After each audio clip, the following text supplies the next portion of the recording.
வணக்கம். நலம் வாழ ஈஸ்வரி. இன்று கொரோனா தற்காப்பு மருந்துகள் பற்றி பார்க்கலாம்.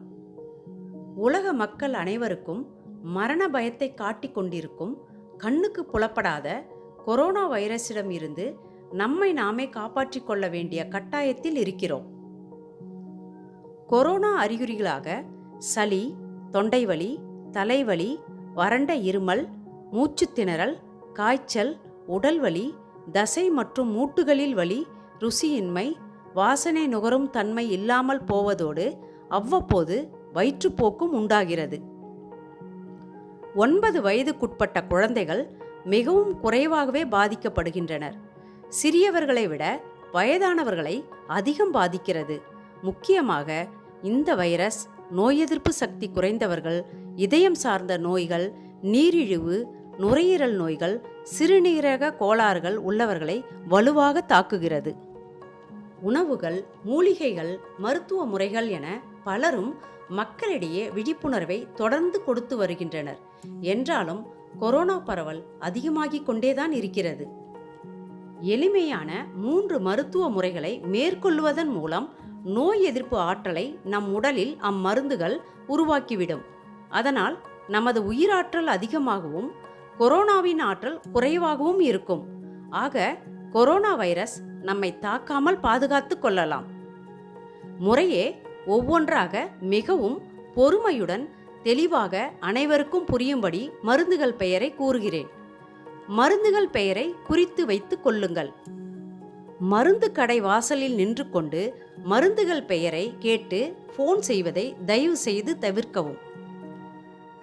முதல் மருந்து ஹோமியோபதி மருந்தான ஆர்சனிக்கம் ஆல்பம் 30CH என்ற மருந்தினை ஒரு நபருக்கு 3 உருளைகள் வீதம் காலையில் வெறும் வயிற்றில் எடுத்துக்கொள்ளலாம். கைப்படாமல் மூடியில் கொட்டி வாயில் போட்டுக்கொள்ள வேண்டும். இனிப்பான மருந்து தானாக கரைந்துவிடும்.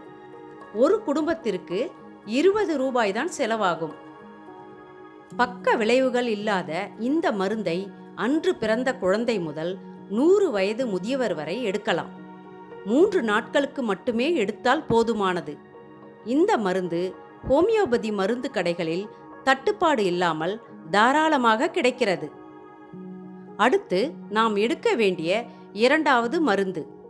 ஹோமியோபதி மருந்து முதல் 3 நாட்களுக்கு எடுத்த பிறகு 4வது நாளில் இருந்து உடலுக்கு நோய் எதிர்ப்பு சக்தியை இன்னும் அதிகமாக கூட்டும் காய்ச்சலுக்கும் மருந்தாகும் மகா சுதர்சன சூரணம் என்னும் மூலிகை மருந்தை காலை இரவு உணவுக்கு பின் 3 கிராம் அளவு வெந்நீருடன் எடுக்கலாம்.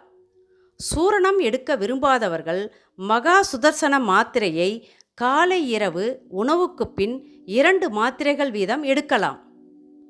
மனித உடலில் உண்டாகும் 64 வகையான ஜுரங்களுக்கும் மருந்தாகும். உடலில் நோய் எதிர்ப்பு சக்தியையும் கூட்டும். மகா சுதர்சன சூரணத்தை 7 நாட்களுக்கு மட்டும் எடுத்தால் போதுமானது. சித்த வைத்தியத்தில் சளிக்கு மிகச் சிறந்த மருந்தாக திகழும் மூலிகை சிரப் ஆடாதோடா மணப்பாகு அனைவரின் வீட்டிலும் இருக்க வேண்டிய அத்தியாவசிய மருந்து. சளியினால் உண்டாகும் இருமல், மூச்சு திணறல், தலைவலிக்கு காலை இரவு 20 மில்லி அளவு ஆடாதோடா மணப்பாகு எடுத்துக்கொள்ளலாம். குழந்தைகள் முதல் பெரியவர்கள் வரை பயமின்றி எடுக்கலாம். ஆடாதோடை மணப்பாகு வீட்டிலேயே செய்து கொள்ள செய்முறை வீடியோ டிஸ்கிரிப்ஷன் பாக்ஸில் கொடுத்திருக்கிறேன்.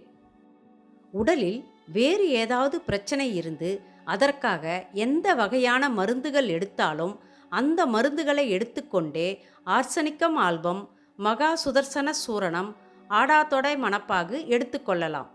இம்மருந்துகள் நமக்கு கொரோனா தொற்று பரவாமல் தடுக்கும், நோய் எதிர்ப்பு சக்தியை அதிகப்படுத்தும்.